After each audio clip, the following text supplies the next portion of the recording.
For the Eagles, I think it's a solid move. I think Jalen Hurts needs a running back like this in the backfield. Barkley is reportedly going to the Philadelphia Eagles on $37.75 million, 26 of that guaranteed. It has been a crazy day of NFL free agency today, and it's been a huge day for NFL running backs today, but there's one team in particular that did the absolute unthinkable. As a matter of fact, there were multiple teams. So before we get to the content, make sure you drop like, subscribe, and turn on our notifications to help the channel grow. Now that we get all that out of the way, work!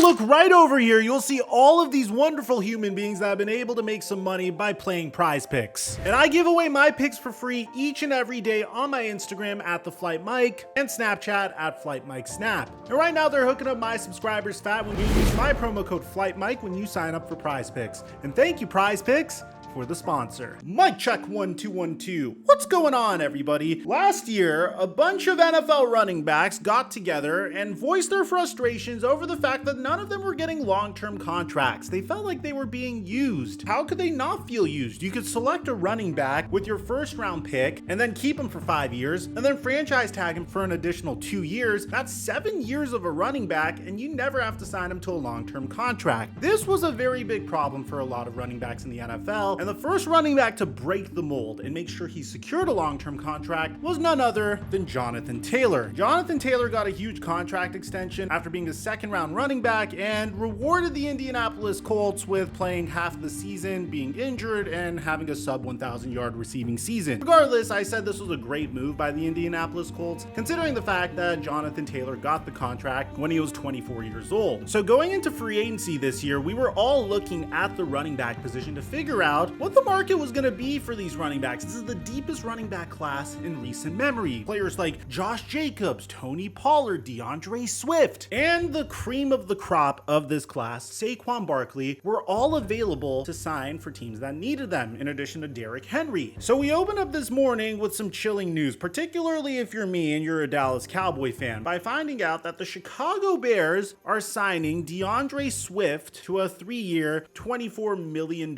contract. And to be honest, I didn't really understand this deal. Just like Brett Coleman, I thought, why would they do this if they have Roschon Johnson? But at the end of the day, DeAndre Swift had a remarkable season for the Philadelphia Eagles. I'm really happy to see him get his bag. He also gets the opportunity to face off against the Detroit Lions twice a year and join an up-and-coming Chicago Bears offense, especially if they keep Justin Fields. Being Justin Fields' running back and potentially having those zone read opportunities should be a lot of fun for DeAndre Swift after having a career season for the Philadelphia Eagles. But this also meant one thing. If the Eagles are fine with DeAndre Swift leaving, then who are they going to get to shove Jalen Hurts' butt cheeks into the end zone every single time they get to the goal line? How would they do the tush push without DeAndre Swift? Well, more on that soon. The next piece of information we got also had to do with an NFC East rival, as the Dallas Cowboys would lose their starting running back, Tony Pollard, to the Tennessee Titans for the same amount of money, a 3-year deal worth $24 million.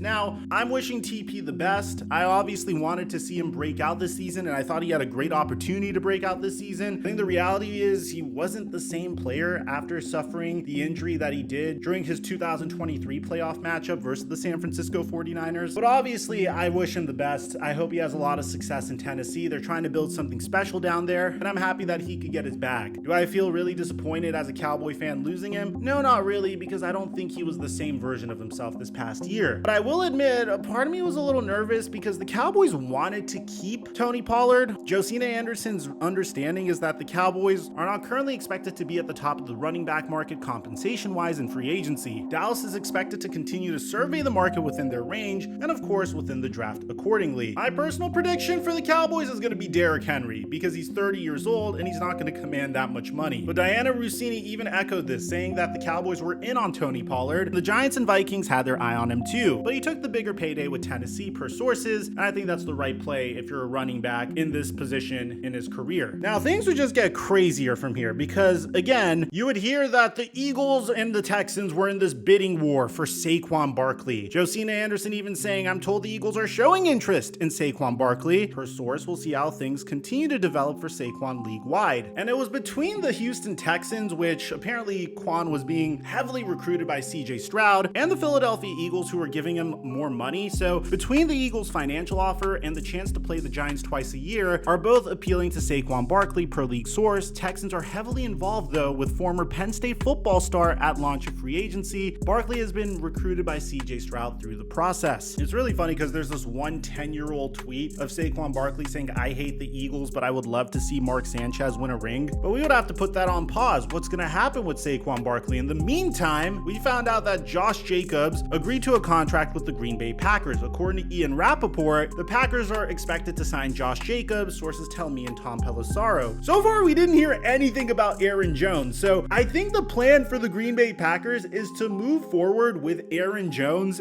and Josh Jacobs and have one of the best running back tandems in the entire NFL.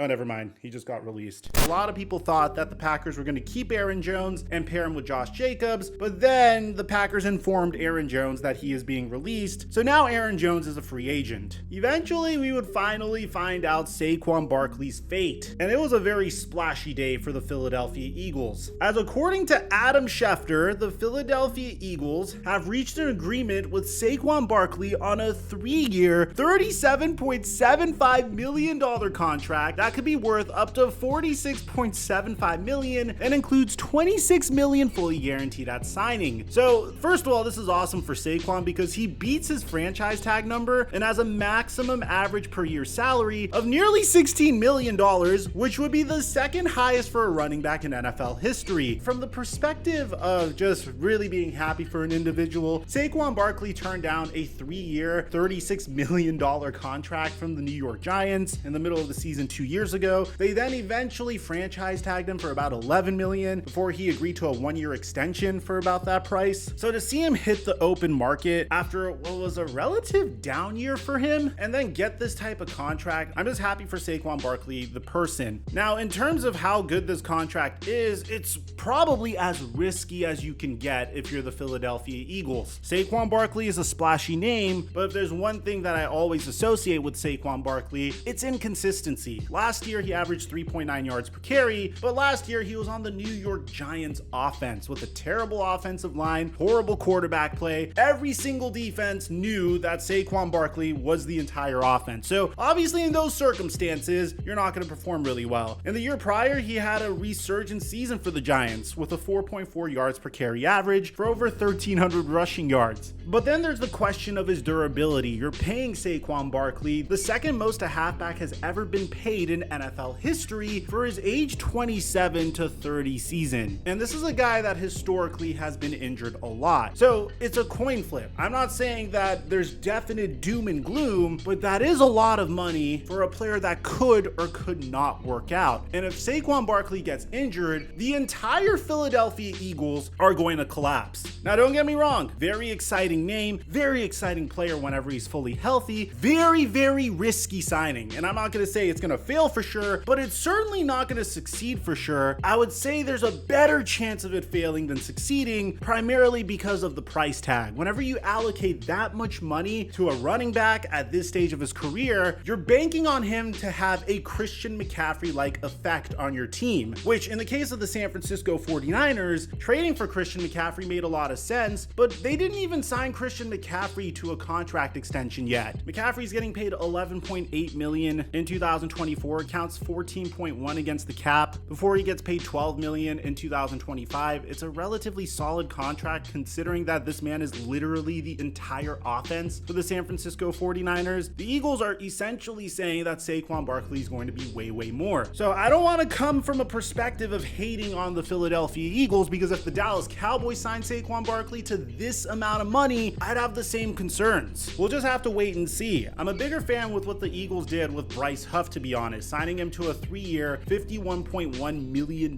deal in a move that I'm expecting to replace Hassan Reddick. I think this is a much better contract than whatever they signed Saquon Barkley to, and has a much better chance of succeeding. But let me know in the comment section down below what you guys think about all this. I've been wrong before. I'm just giving you my thoughts based off of what I've seen historically. I think the Saquon Barkley signing is extremely risky. And aside from that, I'm your boy Mike, and I'm dropping our mic until our next upload.